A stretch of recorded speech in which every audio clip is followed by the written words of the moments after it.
Ay, sa platito ka na umiinom.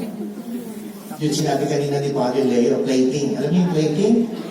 Plating. Yung maliit na plato. Plating. Okay. Yun po yun. Okay? So when it comes to tithing on the gross or the net, we have to ask ourselves, is God first or He is not? Bakit tayo papunta doon? Kasi sa totoo lang, ikaw lang naman na magdidesisyon yan eh. Why? Putting God first means putting Him at the top of the list. So our tithe comes off the top. Dapat siya nandun. Or the gross before anything else is considered.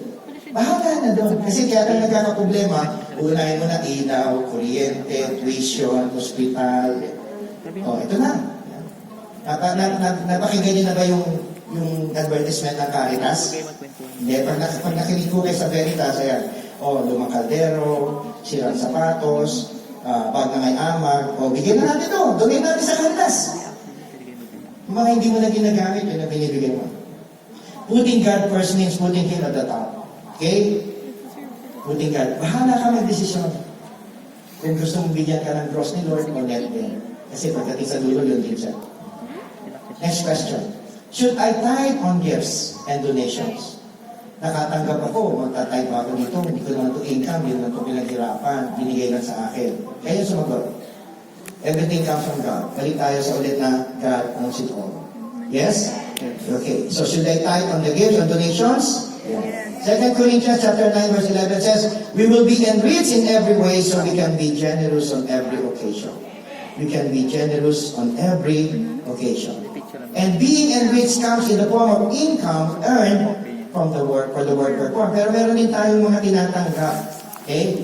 Kaya lang, dadagdag ko lang ito, segue ko lang po ito sa inyo. Nung minsan, I was so proud to receive. And I was rebuked. Sabi niya, alam mo, Brother Eng, madamot ka. I cannot accept.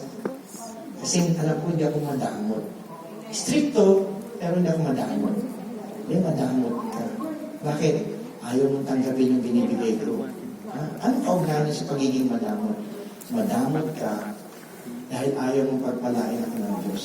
Lalo ako na siya. What do you mean by that? Alam ko kasi pag binigay ko to sa iyo at tinanggap mo, bahala na si Lord sa akin. Ayaw mong tanggapin.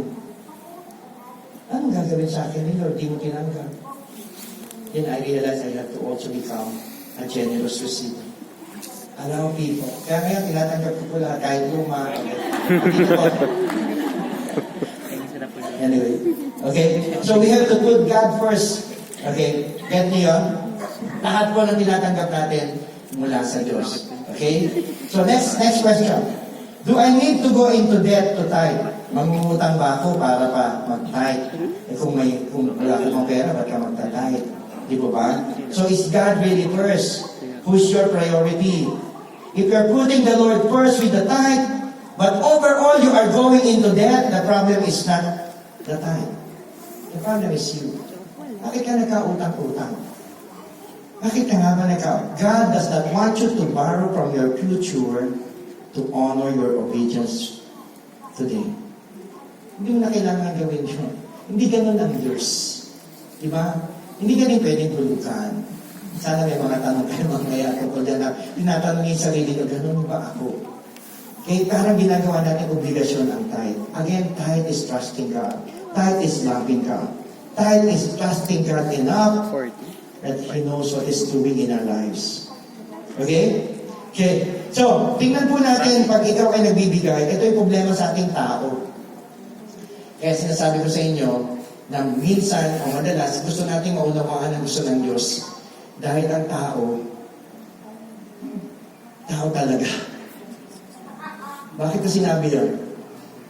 Pag nagre-recognize kayo ng tithing, saan tayo tumitingin? Sa puso? O sa amount? Parang, grabe bro, may nakatanggap ako na 1,000,000. Talaga? Kanino galing yan? Kay Lucio pa. Diba? Yung isa nakatanggap siya. Magkano natanggap mo? 10 piso. Kanino galing yan?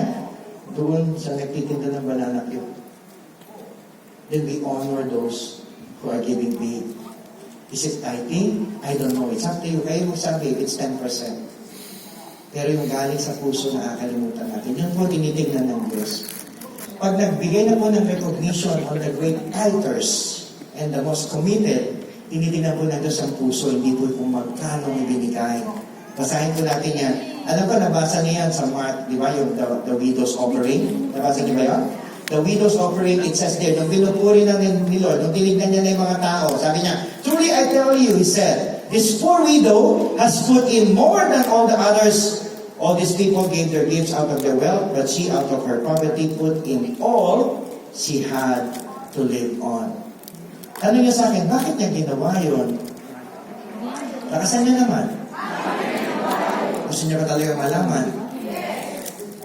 Ginawa niya yun kasi unang-una, alam niyang mahal siya ng Diyos. Pangalawa, mahal niya ang Diyos. Kung talagang mahal mo ang Diyos, hindi ka niya pababayaan. Di ba? Gets niyo yun?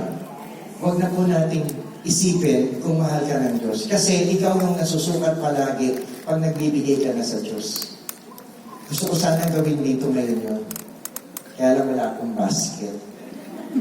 Gusto kong malaman kung gaano nyo kamahal ang Diyos. Ayoko pong itanong kung magkano nyo kamahal ang Diyos. Kung gaano nyo kamahal ang Diyos. Diba? Okay, next question. Final na po ito. Uli na. Can I designate my tithe? Who is in control? Do you want to take control? Bakit ganyan ang question? Kasi yung iba, bro, yung tithe ko, binibigay ko na sa Anawim eh. Every month, nasa Anawim yung tithe ko. Bro, yung tithe ko nasa Pag-asa. Bro, yung tithe ko nasa Jeremiah Foundation. Yung tithe ko nandoon na sa He Cares. Okay sana, no? Okay sana. Pero remember, understanding God's perspective on giving to the church.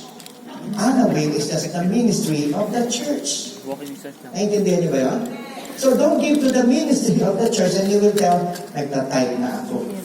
At ang malungkot pa, ganito yung ginagawa ng iba. Nagtatayo sila ng sarili nilang foundation. Bakit? O yung kapitbahay ko, may pangangailangan, doon na lang ako nag-tithe. O yung kapatid ko, operahan eh, kaya tinithe ko na lang. O yung siya nangungutang eh, kailangan daw niya eh, kaya doon na lang yung tithe ko. Kaya ito, tama, mali? May sumisigaw ng mali. Wala ba sisigaw ng tama? Tama o tama? Mali, no? Di mo ba? The opportunity to designate for specific purposes can come in the form of gifts and offering above and beyond the tithe. Pag meron kang love offering, huwag kayong mabigla. Kasi itong katotohanan, yung love offering natin is over and above your tithe. Yung help nyo sa charity, it should be over and above your tithe. Yung tulong nyo sa iba, it should be over and above your tithe. Kailangan po natin yung unawain. Okay? The mistake we make is this. When it comes to tithing, we're focusing on dollar amount instead of the role tithing plays in our heart. Ano ba ang role na ginagawa ng tithing sa atin? O kabawasan ko ba ito? Kaya hindi ko po natatanggap ang pagpapala ng Diyos. Giving, brothers and sisters, is an overflow of the recognition of what Jesus did to us. Alamin mo yung ginawa sa'yo ng Diyos, kaya ka nagbibigay sa Kanya. Ito yung ginawa mo, grabe, sobra. Bakit hindi ko kaya gawin yung ginawa mo? Although, ang katotohanan, we cannot love God more than He loved us. Yes? We cannot love God more than He loved us. But we can love God more and more and more and more. Okay? Pag ginawa mo kasi yung nire-recognize mo yung ginawa ng Diyos sa'yo, unang-una, niligtas ka sa kasalanan. Di ba? Magkakaroon ka ng masaganang buhay. Sabi niya nga, masaganang buhay. When you allow Jesus to guide your decisions, we will always be generous to the church. Yung giving decisions mo, payagan mo, gabayan ka ng Diyos, and you will become an extravagant, ang tawag natin dito, radical, contagious, extravagant generosity. Because this is giving of heart. Alam niyo ba yun yung pag binibigay mula sa puso? Alam niyo ba yung mga bagay na galing sa puso, hindi sa nguso? May oras pa ba? Okay. Pwede ba isang kwento? Bago ako magkwento, I remember my journey to tithing. Nung nag-journey ako sa tithing, sabi ko, well, it's between me and God. Kung ano ibigay ko, bahala na siya. Basta nakakaintindihan kami. And I was in a way generous because I'm giving more than what I think others are giving. Di po ba? Kaya lang, I thought I was doing it right. So mali pala ako dahil yung pagbibigay ko hindi pala galing sa puso, galing lang sa puso. Yung pagbibigay ko may yabang pa. Di ba? Pinapakita ko pa sa iba. Dahil yung kaya lang ibigay ng iba, 20, ako 100 ang binibigay ko. Di ba? Eh kaso nung nagbibigay na ako ng 100, bigla ko nakita, yung binigay ng kabila, 1,000, hindi ko na binigay. Sabi ko, mas malaki sa kanya. Kaya po yung nangyayari. Mga may kikwento ko sa inyo yung ibig sabihin mo. What I'm trying to tell you is this. Hindi ko alam kung nakwento ko na sa inyo ito, ulitin ko na lang kasi gusto kong paborito kong karakter si Aling Gloria. Kilala niyo si Aling Gloria? Yung menu na dito? Okay. Si Aling Gloria po, yan. Si Aling Gloria has joined the feast. And we had the Jesus encounter. And then, Aling Gloria gave his heart and her life to God. Grabe ang pag-ibig ni Aling Gloria sa Diyos. Kaya lang, hindi siya marunong magdasal. Kasi hindi siya marunong magdasal, hindi tama yung kanyang prayer. Pero sa tuwing matatapos yung misa, nandun siya sa unang-unang pew, nagdadasal siya, nagtataas pa siya ng kamay. Okay? Pagkatapos ng misa, naiiwan po si Aling Gloria. So, kasi wala ng mga tao, okay, ang ginagawa niya, nagdadasal siya mag-isa. At hindi niya napapansin, lumalakas na yung dasal niya. Nung minsan, naiwan po doon si Father sa sacristy, at narinig niya nagdadasal si Aling Gloria. Ang dasal ni Aling Gloria, ganito. Our Father, whose heart is in heaven, hallowed thy name. The kingdom come, the will is round, and it is not evil. Hindi niya na alam yung susunod. So, paulit-ulit yung dasal niya, narinig ng pare, sabi na, sino bastos yun? Napasilip yung pare, si Aling Gloria. Nilapitan ni Father, Aling Gloria. Sino po nagturo sa iyo magdasal? Si Aling Gloria medyo humble. Bakit po, Father? Wala naman, halika. Tinuro sa kanya ni Father yung tamang dasal. Our Father who art in heaven, hallowed be thy name, thy kingdom come, thy will be done on earth as it is in heaven. He was mistaken. Tinuro ni Father yung pangalawang parte. Itinuro niya kind of doxology. The kingdom, the power, the glory are yours now and forever. And Aling Gloria was so happy to understand the prayer. Mas naintindihan niya na yung prayer. Okay, yun na naririnig. Minsan, ito na po, na-check ulit si Father yung nagbibisa. But this time si Father, medyo nagmamadali sa kanyang misa. Ang bilis ng misa niya, oh. Parang nagmamadali siya. Napansin na ni Aling Gloria. Okay? Pero si Father, kaya siya nagmamadali, inaatake siya ng rayuma. Masakit-sakit ng likod niya. Kaya sa sobrang sakit ng likod niya, pagkatapos ng misa, balik siya sa sacristy. Nandun siya sa tumba-tumba. Alam niyo, parang medyo kahit pa paano naibsan yung sakit ng kanyang likod. And you know what happens next? Narinig niya yung prayer ni Aling Gloria. Kaya naibsan yung sakit niya. Our Father who art in heaven, hi, salamat! Pwede pa palang turuan ng matatandang kabayo. Ganun ba yun?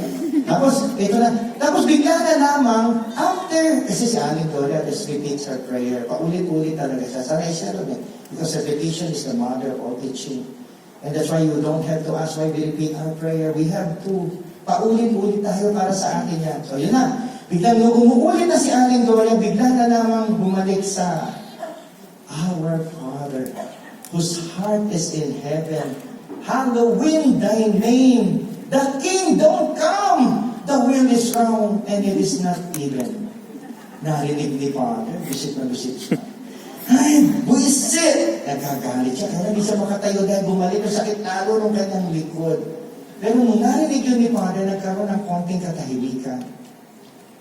At pagkatapos ng konting katahimikan, naramdaman na lamang ni Father, may init na pumasok sa kanyang katawan. At yung init na yun actually ay may liwanag. Mula sa kanyang likod, may lumabas ng liwanag. Paglabas ng liwanag, nawala yung sakit ng likod ni Father. Nung mawala yung sakit niya, tayo siya para puntahan si Aling Gloria. Pagtalikod niya parang gano'n, nakita niya na si Aling Gloria nasa kanyang harapan. Kumakamot-kamot, Father. Pero bago pa nakapagsalita si Aling Gloria, nakita na agad ni Father yung liwanag na tumagos sa likod niya. nanggagaling sa dibdib ni Aling Gloria. Tapos sabi niya, Father, sorry po, nakalimutan ko po yung prayer. Sabi ni Father, napahiya. Aling Gloria, alam mo, yung prayer mo ang tama. Kasi yung prayer mo mula sa puso, hindi sa puso. Tapos ito na ngayon, sabi ni Father, halika na. Magdadasal tayong dalawa. At payagan mo na lang ako na pangunahan ka. O sige po, Father. Nag-pray si Father. Our Father, whose heart is in heaven, hallowed be thy name. The kingdom come, the will is round, and it is not even. I hope I'm making sense, brothers and sisters. I hope I'm telling you to make sense with God as well. Serving God and giving to God is not just a lip service. It has to come from our heart. Gawin natin makabuluhan ang pagbibigay natin sa Diyos. Hindi dahil gusto ng Diyos na tayo magbigay, kundi dahil gusto ng Diyos na tayo ay mapagpala. Alam niyo ba yan? Anong klaseng pagpapala? Ito po yung kung tawagin ko ay the great exchange. Anong great exchange? Ang nagsabi po nito si Archbishop Fulton Sheen, that sanctity is not giving up the world. Sanctity is actually exchanging the world. Bakit? Ano yan ba? Ituloy mo na. Ito yung sinabi ni Lord, you give me your humanity, I will give you my divinity. You give me your time, I will give you my eternity. You give me your slavery, I will give you my freedom. You give me your death, I will give you my life. You give me nothingness, I will give you all my all. Walang ipagkakait sa iyo ang Diyos. Ibibigay niya ang lahat. Amen? That is appreciating the value of tithing. But let me end by telling you that tithing is the law of God. Yes or no? Ang tithing ay batas daw ng Diyos. Yes? So, hindi na po ako, ayoko nang basahin ito. Papatunayan ko na lang po sa inyo that when we honor the law of God, God will honor us back.